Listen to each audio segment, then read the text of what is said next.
Assalamualaikum warahmatullahi wabarakatuh. Kami dari kelompok 2 akan menjelaskan materi tentang ulum Quran. Anggota kelompok 2 terdiri dari Rafasah Maida, Gilang Maramdan, Irna Herlina, dan Melisa Nur Pratiwi. Materi pertama akan dijelaskan oleh Rafasah Maida, materi yang kedua akan dijelaskan oleh Irna Herlina, materi yang ketiga akan dijelaskan oleh Melisa Nur Pratiwi, dan materi yang keempat akan dijelaskan oleh saya sendiri. Lanjut, untuk materi pertama akan dijelaskan oleh Rafasah. Bapak dapat dipersilakan. Pengertian ulumul Quran adalah pembahasan yang berkaitan dengan Al-Quran. Sebagian pokok Al-Quran, pembahasan ilmu Al-Quran dapat ditinjau dari segi turunannya, ayat, urutan ayat, pengumpulan ayat, penulisan ayat, pembacaan ayat, tafsiran ayat, izah nasik, dan musyuk terhadap hal-hal yang menyebabkan kerugian terhadap Al-Quran. Menurut Az-Zakrani, ilmu Al-Quran terdiri dari ilmu 1. Aqad watanin an-nuzul, kedua asbabun nuzul, ketiga tawarik an-nuzul, keempat adabi tilawat Al-Quran, kelima tajwid Al-Quran. Pengertian ilmu Al-Quran terdiri dari 1. Aqad watanin an-nuzul adalah ilmu yang mempelajari waktu dan tempat turunnya Al-Quran. Tujuan ilmu ini adalah 1. Marhalah-marhalah dakwah Islam dan langkah-langkah yang ditempuh Al-Quran. 2. Mengetahui kesesuaian ayat-ayat Al-Quran dengan lingkungan Mekah dan Madinah. Ketiga, untuk mengetahui uslub Makkiyah dan Madaniyah yang menghadapi objek dakwah. 4. Untuk menolak keraguan seseorang tentang keaslian Al-Quran. Nuzul adalah ilmu Al-Quran yang membahas mengenai latar belakang atau sebab-sebab suatu dan beberapa ayat Al-Quran diturunkan. Kegunaan asbabun nuzul: 1. Mengetahui menjelaskan hikmah tentang persyariahan terhadap hukum. 2. Untuk mengkhususkan hukum yang bersifat umum. C. Tawarik an-nuzul adalah ilmu Al-Quran yang menjelaskan masa dan tertibnya turun ayat Al-Quran satu demi satu dari awal hingga akhir. Adabi tilawah Al-Quran adalah ilmu Al-Quran yang membahas tata cara aturan seseorang dalam membaca Al-Quran dari segi kondisi lahir dan batin. Tajwid adalah berasal dari kata jawada dalam Arab. Tajwid adalah suatu ilmu yang mempelajari bagaimana caranya menyembunyikan atau mengucapkan huruf-huruf yang terdapat dalam kitab suci Al-Quran. Di sini saya akan menjelaskan tentang ruang lingkup dan cabang ulum Al-Quran. Secara garis besar, objek kajian disimpulkan oleh Hatta Syamsuddin LC dalam modul ulum Al-Quran sebagai berikut. Yang pertama, tentang sejarah perkembangan Al-Quran, yang meliputi rintisan ulum Al-Quran pada masa Rasulullah SAW, sahabat tabi'in, tabi'id, dan perkembangan selanjutnya, lengkap dengan nama-nama ulama dan karangannya di bidang ulum Al-Quran dari setiap zaman dan tempat. Yang kedua, tentang pengetahuan tentang Al-Quran, yang meliputi makna Al-Quran, karakteristik Al-Quran, nama-nama Al-Quran, wahyu turunnya Al-Quran, ayat Makkiyah, ayat Madaniyah, asbaban an-nuzul, dan sebagainya. Selanjutnya, yang ketiga, ada metodologi penafsiran Al-Quran, yang meliputi pengertian tafsir, takwil, syarat-syarat mufasir, dan adab-adabnya, sejarah dan perkembangannya ilmu tafsir, dan kaidah-kaidah dalam penafsiran Al-Quran, mukam, mutasyabih, am dan has, laki, waan, musik, dan sebagainya. Ruang lingkup ulum Al-Quran ini berkembang dan semakin kompleks dengan kebutuhan yang perlu segera diselesaikan dalam pembahasan yang berkaitan dengan Al-Quran. Akan tetapi, dalam perkembangan ulum Al-Quran selalu berpegang kepada sumber-sumber hukum sebagai berikut. Yang pertama, tentang Al-Quran Al-Karim. Yang kedua, Nabi Muhammad SAW. Yang ketiga, tentang para sahabat. Yang keempat, pemahaman ijtihad. Sedangkan ruang lingkup ulum Al-Quran bisa ditinjau dari segi pokok pembahasan. Secara garis besar terdapat dua kelompok, yaitu ilmu riwayah dan ilmu dirayah.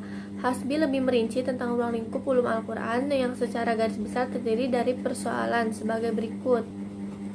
Yang pertama, tentang persoalan turunnya Al-Quran atau yang bisa disebut dengan nuzul Al-Quran. Yang kedua, tentang persoalan sanad atau rangkaian para periwayat. Yang ketiga, tentang persoalan qiraat atau pembacaan Al-Quran. Yang keempat, tentang persoalan kata Al-Quran, yaitu pembahasan yang menyangkut lafaz Al-Quran.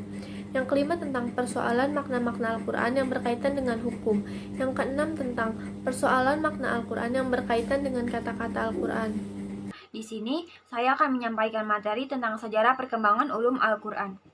Al-Quran merupakan wahyu Allah Subhanahu wa Ta'ala yang diturunkan kepada Nabi Muhammad SAW sebagai pedoman bagi umat manusia. Untuk memahami Al-Quran diperlukan berbagai macam ilmu, antara lain adalah ulumul Al-Quran. Ilmu Al-Quran memiliki berbagai macam cabang, dan macamnya tidak lahir sekaligus, tetapi melalui beberapa proses dan perkembangan, yaitu fase periwayatan, fase di mana seseorang perawi meriwayatkan hadis dan menyampaikan hadis kepada orang lain, dan fase kodifikasi, yaitu fase di mana seseorang mengkaji sejarah pertumbuhan dan perkembangan usul fikih. Pada masa Rasulullah SAW hingga masa Khalifah Abu Bakar dan Umar bin Khattab, ilmu Al-Quran masih diriwayatkan secara lisan. Ketika masa Khalifah Utsman bin Affan, di mana orang-orang Arab bergaul dengan orang-orang non-Arab. Pada masa itu, Utsman memerintahkan kepada kaum muslim untuk berpegangan teguh pada mushaf induk. Dengan usaha yang dilakukan Utsman dalam memproduksi naskah Al-Quran, beliau telah meletakkan dasar ilmu rasim Al-Quran. Berikut adalah tokoh-tokoh yang berjasa menyebarkan ulumul Al-Quran melalui periwayat.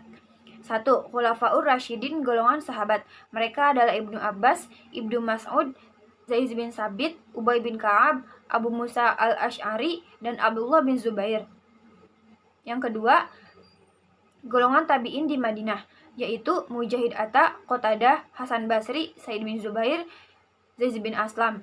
Yang ketiga, Malik bin Anas, dari golongan tabi'in. Beliau memperoleh ilmunya dari Zaid bin Aslam. Pada masa ini, perhatian ulama lebih terfokus pada tafsir. Ulama tafsir pada masa ini yaitu Sufyan Tsauri, Sufyan bin Uyainah, wakil-wakil Al-Jarrah, Syabah bin Hajjaj, Mutakil bin Sulaiman. Pada masa berikutnya adalah abad ketiga Hijriah. Muncullah Muhammad bin Jarir Al-Tabari yang menyusun kitab tafsir yang bermutu karena memuat banyak hadis-hadis sahih. Pada masa ini juga telah disusun beberapa ulum Al-Qur'ani, yaitu 1. Ali bin Al-Maldini menyusun tentang kitab Asbab Al-Nuzul. 2. Abu Ubaid dan Al-Qasim bin Salam menyusun tentang kitab Nas dan Mansukh. Ketiga, Ibnu Qutaibah menyusun tentang kitab Mushkil Al-Quran. Keempat, Muhammad bin Khalif bin Al-Mirzaban menyusun tentang kitab Al-Hawi fi Ulum Al-Quran. Selanjutnya, pada abad keempat Hijriah, lahir beberapa kitab ulum Al-Quran, yaitu 1. Ajaib Ulum Al-Quran, karya Abu Bakar Muhammad Ibnu Al-Qasim Al-Anbari. Dalam kitab ini membahas tentang kelebihan dan kemuliaan Al-Quran, turunnya Al-Quran dalam 7 huruf, penulisan mushaf, dan jumlah surat, ayat, dan kata pada Al-Quran. 2. Abu Al-Hasan Al-Ash'ari menyusun kitab Al-Mutazam fi Ulum Quran. 3. Abu Bakar Al-Sajastani menyusun kitab tentang Gharib Al-Quran. 4. Abu Muhammad Al-Qasab Muhammad Ibnu Ali Al-Kharki menyusun kitab Nakat Al-Quran, Al-Dalah Al-Bayan fi Anwa Al-Ulum wal Ahkam, Al-Munabi'ahan, Ikhtilaf Al-An'am. Yang kelima, Muhammad bin Ali Al-Adfawi menyusun tentang Al-Istighna fi Ulum Quran. Pada abad kelima, muncullah Ali bin Ibrahim bin Sa'id Al-Hufi yang menghimpun bagian-bagian dari ulumul Al-Quran. Dalam karyanya Al-Burhan fi Ulum Al-Quran, beliau membahas tentang Quran dalam surah Mushaf. Lalu beliau menguraikan berdasarkan tinjauan Al-Nahwu dan Al-Lugah. Pada abad ke-6, Ibnu Al-Jauzi menyusun kitab Funun Al-Finan fi Ulum Al-Quran dan kitab Al-Mujtaba fi Ulum Tata'alaq bil Al-Quran. Pada abad ke-7, disusul oleh Alamuddin Al-Sakhawi dengan kitabnya yang berjudul Jamal Al-Qurra wa Kamal Al-Iqra. Kemudian Abu Syamah menyusun kitab Al-Mursyid Al-Wajid fima yata'alaq bi Al-Quran Al-Ajiz. Pada abad ke-8, Ardias Kashi menyusun kitab Al-Burhan fi Ulum Al-Quran. Pada abad ke-9, Jalal Al-Adin Al-Bukni menyusun kitab Mawaki Al-Ulum fi Mawaki Al-Nujum. Pada masa ini juga Jalal ad-Din Al-Sayuti menyusun kitab At-Tabir fi Ulum Al-Tafsir dan kitab Al-Itqan fi Ulum Al-Quran. Ulama yang menyusun kitab Ulumul Al-Quran mencakup sebagian besar cabang, yaitu sebagai berikut. 1. Tahir Al-Jazairi dalam bukunya Al-Tibyan li Ba'ad Al-Mabahis Al-Muta'alliqah bil Al-Quran pada tahun 1335 Hijriah. 2. Syekh Mahmud Abu Daqiqah, seorang ulama besar Al-Azhar, menyusun kitab tentang ulum Al-Quran. Ketiga, Muhammad Ali. Selama menyusun kitab ini, Manhaj Al-Furqan fi Ulum Al-Quran mencakup berbagai macam cabang ilmu Al-Quran. 4. Muhammad Abdullah Al-Azim Al-Zarqani dalam bukunya Manhil Irfan fi Ulum Al-Quran. 5. Ahmad Ali menyusun kitab Muzakirah Ulum Al-Quran. Tokoh-tokoh yang membahas ulum Al-Quran dengan merangkum cabang-cabang Al-Quran dalam karya kitab-kitab mereka, yaitu 1. Ali ibnu Ibrahim ibnu Sa'id al-Hofi, karyanya Al-Burhan fi Ulum Al-Quran. 2. Ibnu Al-Jauzi, karyanya Funun Al-Finan fi Ajaib Ulum dan Al-Mujtaba fi Ulum Tata'alaq bi Al-Quran. 3. Abu Syamah, karyanya Al-Mursyid Al-Wajiz fima yata'alaq bi Al-Quran Al-Ajiz. 4. Badar Al-Adin Al-Jarkashi, karyanya Al-Burhan fi Ulum Al-Quran. 5. Jalal ad-Din Al-Sayuti, karyanya At-Tahbir fi Ulum Al-Tafsir dan Al-Iqan fi Ulum Al-Quran. Di sini saya akan membahas tentang urgensi ulum Al-Quran.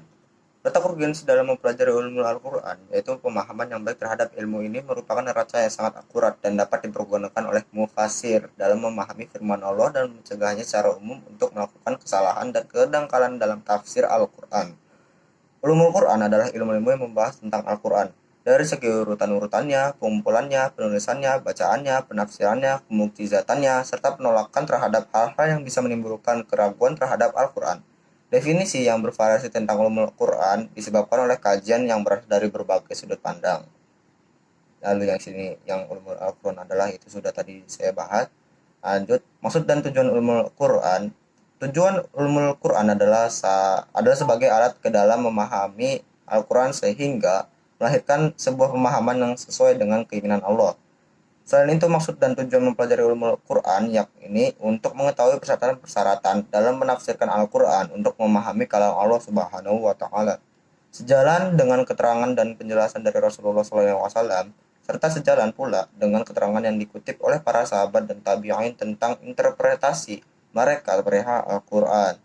Dan yang terakhir yaitu agar mengetahui ilmu-ilmu lain yang dibutuhkan dalam mempelajari ulumul Quran. Sekian.